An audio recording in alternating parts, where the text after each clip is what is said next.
हम्म। देखिए, पिछले दिनों हमने सेंटेंस के बारे में आपको बताया था। विभिन्न प्रकार के वाक्य, और सबसे खास बात ये थी कि अंग्रेजी व्याकरण जानने के लिए सबसे जरूरी होता है टेंस की मुकम्मल पहचान। आप जानते हैं कि समय को 3 भागों में बांटा गया है: वर्तमान, भूत और भविष्य। तीनों में प्रत्येक के 4-4 रूप होते हैं। जैसे प्रेजेंट, पास्ट और फ्यूचर है, तो प्रत्येक के 4 रूप होंगे। इस तरह से कुल मिलाकर के 3 टेंसों में 12 रूप होंगे। प्रेजेंट के 4 रूपों में प्रेजेंट इंडेफिनिट है, प्रेजेंट कॉन्टिन्यूअस है, प्रेजेंट परफेक्ट है और प्रेजेंट परफेक्ट कॉन्टिन्यूअस है। उसी तरह से पास्ट का past indefinite, past continuous, past perfect और पास्ट परफेक्ट कॉन्टिन्यूअस। इसी तरह से फ्यूचर के भी 4 रूप होंगे: future indefinite, future continuous, future perfect और फ्यूचर परफेक्ट कॉन्टिन्यूअस। वाक्य आपको 2 रूपों में मिलेंगे, या तो हिंदी में होगा या तो अंग्रेजी में होगा। तो हिंदी में लिखे हुए वाक्य को उसके अंतिम शब्द से पकड़ते हैं, पहचानते हैं, और अंग्रेजी में लिखे हुए वाक्य को उसकी सहायक क्रिया से उसके टेंस को पहचानते हैं। पिछले दिनों मैंने आपको बताया था कि प्रत्येक टेंस की अपनी निश्चित सहायक क्रियाएं होती हैं, और अंग्रेजी में लिखे हुए वाक्य को उसकी सहायक क्रिया से ही पकड़ते हैं। आपको बताया गया था, जैसे प्रेजेंट इंडेफिनिट की सहायक क्रिया डू और डज है, प्रेजेंट कॉन्टिन्यूअस की इज एम आर है, प्रेजेंट परफेक्ट की हैज और हैव है, प्रेजेंट परफेक्ट कॉन्टिन्यूअस की हैज बीन अथवा हैड बीन है। उसी तरह से पास्ट इंडेफिनिट की डिड है, पास्ट कॉन्टिन्यूअस की वाज और वेयर है, पास्ट परफेक्ट की केवल हैड होती है और पास्ट परफेक्ट कॉन्टिन्यूअस की हैड बीन। उसी तरह से फ्यूचर में फ्यूचर इंडेफिनिट की विल अथवा शैल, फ्यूचर कॉन्टिन्यूअस की विल बी अथवा शैल बी, फ्यूचर परफेक्ट की विल हैव अथवा शैल हैव, और फ्यूचर परफेक्ट कॉन्टिन्यूअस की विल हैव बीन अथवा शैल हैव बीन। टेंसों में खास बात यह है कि प्रेजेंट इंडेफिनिट के अफर्मेटिव सेंटेंस में और पास्ट इंडेफिनिट के अफर्मेटिव सेंटेंस में सहायक क्रियाओं का प्रयोग नहीं होता है। जैसे प्रेजेंट इंडेफिनिट का अफर्मेटिव स्टेटमेंट है, तो उसमें मुख्य क्रिया से पहचानेंगे। एक वचनकर्ता के साथ मुख्य क्रिया में यस अथवा ईएस जुड़ेगा, और बहुवचनकर्ता के साथ मुख्य क्रिया में यस अथवा ईएस नहीं जुड़ेगा। उसी तरह से पास्ट इंडेफिनिट के अफर्मेटिव स्टेटमेंट में मुख्य क्रिया की सेकंड फॉर्म यूज होती है, डिड का प्रयोग नहीं होता है। तो इस तरह से अगर सहायक क्रियाओं का ज्ञान है आपको, तो आप टेंस पहचान सकते हैं। और कई बार मैंने देखा है, एक सवाल आपसे पूछा जाता है, किसी टेंस के वाक्य को किसी दूसरे टेंस में बदलना होता है। जैसे पास्ट इंडेफिनिट का है, वाक्य दिया हुआ है और कहते हैं कि पास्ट परफेक्ट में कन्वर्ट करिए। प्रेजेंट परफेक्ट का दिया है तो कहते हैं पास्ट इंडेफिनिट में चेंज करिए। तो कहने का मतलब, अगर टेंस की पहचान है और हर टेंस की सहायक क्रिया का ज्ञान है आपको, तो किसी भी टेंस को किसी भी टेंस में आप बदल सकते हैं। तो अंग्रेजी ग्रामर जानने समझने के लिए 2 चीजें सबसे महत्वपूर्ण हैं। एक तो आपके पास वर्ड पावर होना चाहिए, और दूसरे टेंस की सेंटेंस की मुकम्मल पहचान आपको होनी चाहिए।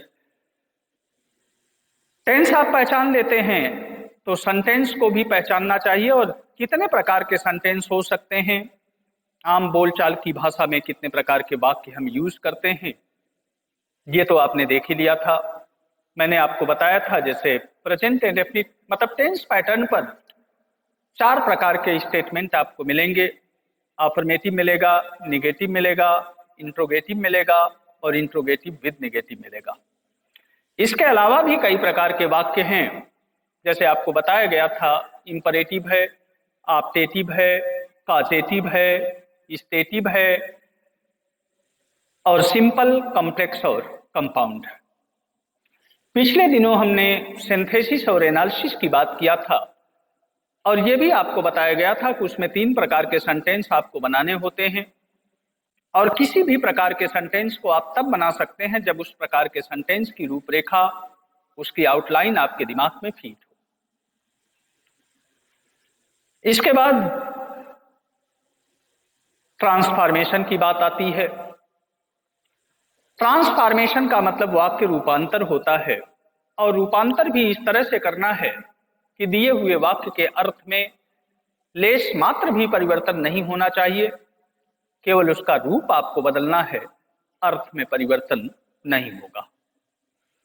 अब रूप बदलने के लिए आपने देखा था, मैंने आपको 6 टॉपिक बताया था। इसके अंतर्गत ट्रांसफॉर्मेशन के अंतर्गत 6 टॉपिक आपको मिलेंगे, जिसमें दिए हुए वाक्य के रूप में परिवर्तन करेंगे, अर्थ वही होगा।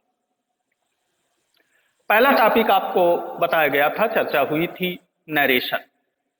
नरेशन का मतलब कथन होता है, और कथन 2 तरह के हो सकते हैं, एक डायरेक्ट होता है और दूसरा इनडायरेक्ट होता है। यानी कि direct and indirect speech of narration पूरे टॉपिक का नाम है। डायरेक्ट स्पीच दिया होगा और उसको इनडायरेक्ट में कन्वर्ट करना होगा, या इनडायरेक्ट दिया होगा उसे डायरेक्ट में कन्वर्ट करना होगा, और उसमें कुछ नियम आपको बताए गए थे। डायरेक्ट स्पीच को इनडायरेक्ट स्पीच में बदलना है तो किन किन चीजों पर आपको फोकस करना है, किन किन चीजों पर ध्यान देना है, तो उस दिन हम लोगों ने चर्चा किया था। परिभाषा भी मैंने आपको बताया था कि जब वक्ता की कही हुई बात को उसी के शब्दों में बिना किसी परिवर्तन के ज्यों का त्यों कहते लिखते हैं तो वो डायरेक्ट स्पीच होता है, और जब वक्ता की कही हुई बात को अपने शब्दों में परिवर्तन करके लिखते हैं तो वो इनडायरेक्ट स्पीच होगा। डायरेक्ट स्पीच में आपने देखा होगा 2 वाक्यांश होते हैं। पहला वाक्यांश हमेशा इन्वर्टेड कामा के बाहर होता है, और दूसरा वाक्यांश हमेशा इन्वर्टेड कामा के अंदर होता है।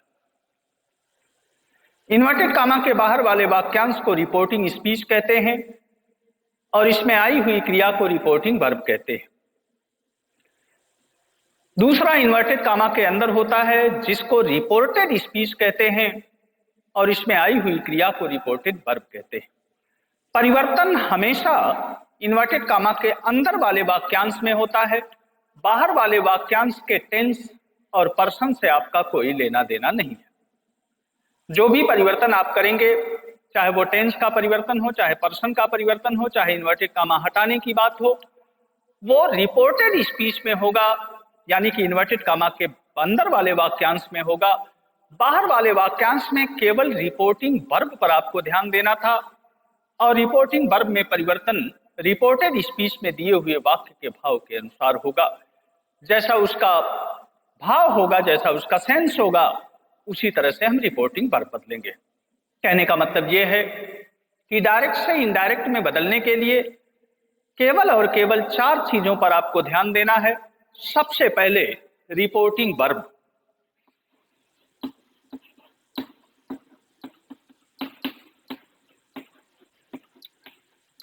रिपोर्टिंग वर्ब, मैंने आपसे कहा था कि इन्वर्टेड कामा के अंदर वाले वाक्यांश जिसको आप रिपोर्टेड स्पीच कहते हैं, उसी के हिसाब से रिपोर्टिंग वर्ब में परिवर्तन होता है। रिपोर्टिंग वर्ब यानी कि इन्वर्टेड कामा के बाहर वाले वाक्यांश में जो क्रिया आई हुई है उसे रिपोर्टिंग वर्ब कहते हैं। मान लीजिए ये सब्जेक्ट है, ये वर्ब है और ये ऑब्जेक्ट। कैसे परिवर्तन करेंगे रिपोर्टिंग वर्ब में, उसको देखना है। पहला तरीका हमने आपको बताया था कि अगर रिपोर्टेड स्पीच में यानी कि इन्वर्टेड कामा के अंदर वाले वाक्यांश में अफर्मेटिव या नेगेटिव स्टेटमेंट हो और रिपोर्टिंग वर्ब के बाद ऑब्जेक्ट भी आया हो, यानी कि दो कंडीशन आपको बताई जा रही है। रिपोर्टिंग वर्ब के बाद ऑब्जेक्ट भी आना चाहिए और रिपोर्टेड स्पीच में अफर्मेटिव या नेगेटिव सेंटेंस होना चाहिए। तो रिपोर्टिंग वर्ब अगर शेष है तो आप उसको टेल्स कर लीजिएगा। शेष टू की जगह पर टेल्स होगा, अथवा सेड टू है तो उसकी जगह पर टोल्ड होगा। यह रिपोर्टिंग वर्ब में परिवर्तन की बात हो रही है। मान लीजिए अफर्मेटिव या नेगेटिव सेंटेंस ना हो करके इंट्रोगेटिव सेंटेंस हो, फिर रिपोर्टिंग वर्ब सेड की जगह पर आस्क्ड हो जाएगा। अगर इंट्रोगेटिव भी नहीं है, इंपरेटिव है या ऑप्टेटिव है, तो उसके भाव के हिसाब से आप रिपोर्टिंग वर्ब सेड की जगह पर आदेश के लिए ऑर्डर्ड लिखते हैं, प्रार्थना के लिए रिक्वेस्टेड लिखते हैं, सुझाव या सलाह के लिए सजेस्टेड या एडवाइस लिखते हैं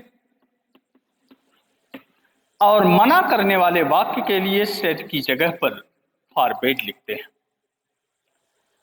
ध्यान देंगे, मैंने आपसे कहा था कि रिपोर्टेड स्पीच में दिए हुए वाक्य के टेंस और सेंटेंस दोनों को पहचानना है, तभी आप अंग्रेजी में कुछ कर पाएंगे, चाहे वो ट्रांसलेशन की बात हो चाहे ट्रांसफॉर्मेशन की बात हो। अगर आपको टेंस की पहचान नहीं है, सेंटेंस का ज्ञान नहीं है, तो आप एक कदम भी आगे नहीं बढ़ सकते। तो आप देख रहे हैं कि रिपोर्टिंग वर्ब में परिवर्तन किस तरह से हो रहा है। एक बार फिर सुन लीजिए। अगर रिपोर्टिंग वर्ब के बाद ऑब्जेक्ट भी आया हो और रिपोर्टेड स्पीच में अफर्मेटिव या नेगेटिव सेंटेंस हो, तो रिपोर्टिंग वर्ब सेज टू की जगह पर टेल्स और सेड टू की जगह पर टोल्ड होगा। मान लीजिए रिपोर्टिंग वर्ब के बाद ऑब्जेक्ट नहीं आया है, तो फिर सेज या सेड ही रहने देंगे, तब टेल्स या टोल्ड नहीं करेंगे। इंट्रोगेटिव सेंटेंस के लिए आपने देखा कि अगर रिपोर्टेड स्पीच में इंट्रोगेटिव सेंटेंस है तो रिपोर्टिंग वर्ब सेड की जगह पर आस्क्ड होता है। इंपरेटिव सेंटेंस है तो उसके भाव के हिसाब से अगर उसका भाव आदेश है तो ऑर्डर्ड लिखेंगे।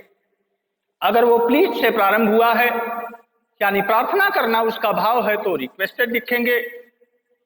अगर लगता है कि सुझाव की बात हो रही है तो सजेस्टेड या एडवाइस लिखेंगे। और अगर डोंट से प्रारंभ है यानी कि उसका भाव मना करना है तो सेड की जगह पर फॉरबेड लिखेंगे। तो आपने देख लिया कि रिपोर्टिंग वर्ब में पहला काम आप करते हैं रिपोर्टिंग वर्ब में परिवर्तन। इसके बाद दूसरा काम आप करेंगे इन्वर्टेड कामा हटाने का। जब भी आप डायरेक्ट स्पीच को इनडायरेक्ट में कन्वर्ट करना चाहेंगे तो आपको इन्वर्टेड कामा हटाना होगा और उसकी जगह पर किसी उचित कंजक्शन का प्रयोग करना होगा। अब हम आपको बता दें कि इन्वर्टेड कामा हट करके कौन सा कंजक्शन आप प्रयोग करेंगे। इसके लिए कुछ नियम हैं। पहला नियम ध्यान देंगे, अगर रिपोर्टेड स्पीच में अफर्मेटिव या नेगेटिव सेंटेंस है तो इन्वर्टेड कामा हटा करके आप दैट का प्रयोग करते हैं। क्या प्रयोग करते हैं? दैट का प्रयोग करते हैं। अफर्मेटिव या नेगेटिव सेंटेंस के लिए हमेशा दैट का प्रयोग होगा और अगर अफर्मेटिव या नेगेटिव सेंटेंस ना होकर के इंट्रोगेटिव सेंटेंस है तो हम आपको बता दें कि इंट्रोगेटिव सेंटेंस दो तरह के होंगे। एक ऐसा इंट्रोगेटिव सेंटेंस जो किसी भी टेंस की केवल और केवल सहायक क्रियाओं से प्रारंभ होगा और दूसरा ऐसा इंट्रोगेटिव सेंटेंस जो किसी डब्ल्यू टाइप शब्द से प्रारंभ होगा जिसका उत्तर आपको पूरे वाक्य में देना पड़ेगा। तो आप देख रहे हैं कि दो तरह के इंट्रोगेटिव सेंटेंस हैं। तो अफर्मेटिव और निगेटिव के लिए तो आपने दैट का प्रयोग किया, लेकिन अगर इंट्रोगेटिव स्टेटमेंट है और वो केवल सहायक क्रिया से प्रारंभ हुआ है तो उसको इनडायरेक्ट में बदलते समय इफ इन्वर्टेड कामा हटा करके इफ या वेदर का प्रयोग करेंगे, इफ या वेदर का प्रयोग करेंगे। और इफ या वेदर के बाद जो वाक्य इनडायरेक्ट में आप लिखेंगे वो हमेशा असर्टिव होगा। और असर्टिव का मतलब हम आपको बता चुके हैं कि असर्टिव के अंतर्गत दोनों प्रकार के वाक्य आते हैं, यानी कि पॉजिटिव भी आता है और निगेटिव भी आता है। मान लीजिए सहायक क्रिया से नहीं शुरू है, रिपोर्टेड स्पीच में इंट्रोगेटिव सेंटेंस किसी डब्ल्यू टाइप शब्द से शुरू है, तो उसको इनडायरेक्ट में बदलने के लिए हम किसी भी कंजक्शन का प्रयोग नहीं करेंगे, बल्कि उसी डब्ल्यू टाइप शब्द से ही हम वाक्य को इनडायरेक्ट में कन्वर्ट करेंगे, लेकिन उसके बाद भी वाक्य हमेशा असर्टिव ही बनेगा। यानी कि असर्टिव का मतलब अफर्मेटिव या निगेटिव, और अफर्मेटिव या निगेटिव में सबसे पहले कर्ता आएगा और उसके बाद सहायक क्रिया होगी। जैसे व्हाई आर यू प्लेइंग, तो इसको इनडायरेक्ट में बदलेंगे तो व्हाई यू वेयर प्लेइंग, यानी कि व्हाई के बाद तुरंत कर्ता आएगा और सहायक क्रिया उसके बाद आएगी, यानी कि उस डब्ल्यू टाइप शब्द के बाद वाक्य हमेशा अफर्मेटिव होगा। तो इस तरह से आपने देख लिया रिपोर्टेड स्पीच में अफर्मेटिव या निगेटिव होगा तो इन्वर्टेड कामा हटा करके दैट का प्रयोग करेंगे। सहायक क्रियाओं से प्रारंभ होने वाले इंट्रोगेटिव स्टेटमेंट को इनडायरेक्ट में कन्वर्ट करने के लिए इन्वर्टेड कामा हटा करके इफ या वेदर का प्रयोग करेंगे और उसके बाद वाक्य को अफर्मेटिव बनाएंगे। और अगर इंट्रोगेटिव सेंटेंस किसी डब्ल्यू टाइप शब्द से प्रारंभ हुआ है तो हम इन्वर्टेड कामा तो हटाएंगे, लेकिन किसी भी कंजक्शन का प्रयोग नहीं करेंगे, बल्कि उसी डब्ल्यू टाइप शब्द से ही वाक्य को इनडायरेक्ट में कन्वर्ट करेंगे, लेकिन उसके बाद भी वाक्य अफर्मेटिव या निगेटिव ही होगा। तीसरा और सबसे इंपॉर्टेंट काम आप करते हैं, रिपोर्टेड स्पीच का पर्सन बदलते हैं। अब रिपोर्टेड स्पीच का पर्सन बदलने के लिए एक दिन चर्चा के दौरान मैंने आपसे बताया था कि उसके लिए एक फार्मूला सन बटे 123 होता है। इसको हम आपको समझा चुके हैं, 1 2 3, 1 का मतलब फर्स्ट पर्सन, 2 का मतलब सेकेंड पर्सन और 3 का मतलब third person. S for subject, O for object और N for no.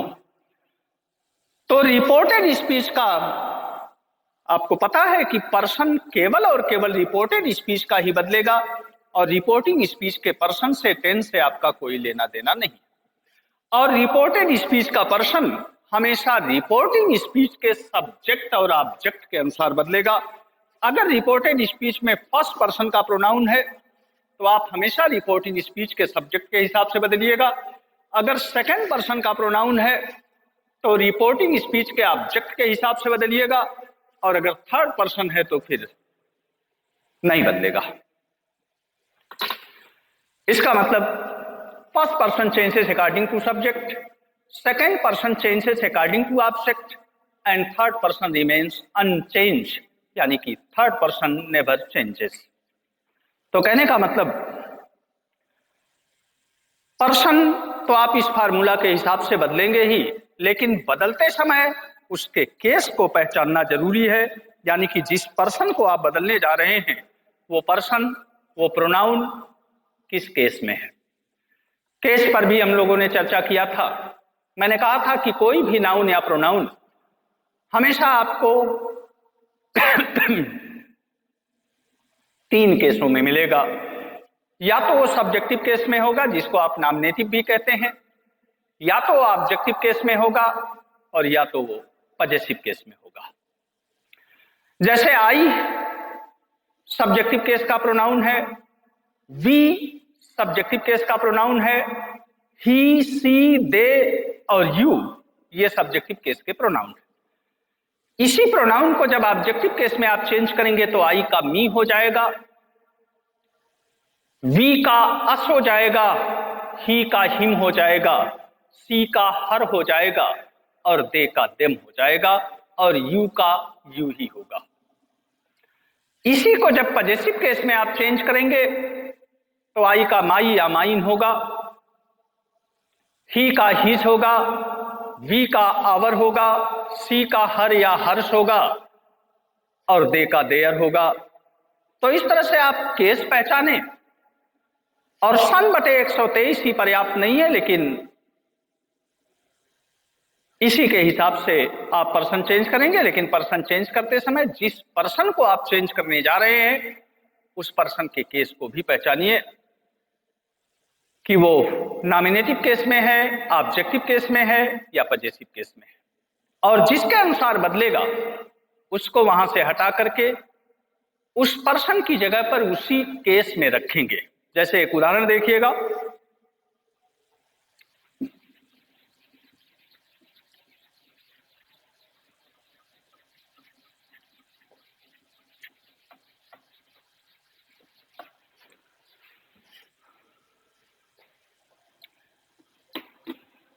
he said to me, I am going to your college। अब इसको आपको इनडायरेक्ट में चेंज करना है। आप देख रहे हैं कि रिपोर्टेड स्पीच में यानी कि इन्वर्टेड कामा के अंदर अफर्मेटिव सेंटेंस है और रिपोर्टिंग वर्ब सेट टू के बाद ऑब्जेक्ट भी आया हुआ है। तो इसके लिए हम सेट टू को टोल्ड में बदलेंगे, तो he told me. Affirmative sentence के लिए इन्वर्टेड कामा हटा करके दैट का प्रयोग हुआ। आई फर्स्ट पर्सन है और ये सब्जेक्ट ही के हिसाब से बदलेगा। ये सब्जेक्टिव केस में है तो ही भी सब्जेक्टिव केस में है, इसका मतलब आई की जगह पर ही रखेंगे। और ये प्रेजेंट कॉन्टिन्यूअस है तो पास्ट कॉन्टिन्यूअस हो जाएगा, ही वाज गोइंग टू। अब योर देखिएगा, ये सेकंड पर्सन का प्रोनाउन है और पॉजिटिव केस में है। ये सेकंड पर्सन ऑब्जेक्ट मी के हिसाब से बदलेगा, तो मी का पॉजिटिव केस माई होगा, माई कॉलेज। तो आपका इनडायरेक्ट बन गया, he said to me I am going to your college. इसको इनडायरेक्ट में कन्वर्ट किया तो he told me that he was going to my college. देखिए, रिपोर्टिंग वर्ब इन्वर्टेड कामा को हटाना होता है, रिपोर्टेड स्पीच के पर्सन को चेंज करना होता है और रिपोर्टेड स्पीच के टेंस को भी बदलना होता है। ये तीन चीजें आपने देख लिया, how to change reporting verb, how to change inverted comma and how to change the person of the reported speech and how to change the tense of the reported speech. तो तीन चीजें आपने देख लिया, यानी कि रिपोर्टिंग वर्ब, इन्वर्टेड कामा और reported speech का पर्सन। अब टेंस कैसे बदलेंगे उसको ध्यान से देखिएगा। रिपोर्टेड स्पीच का टेंस बदलना होता है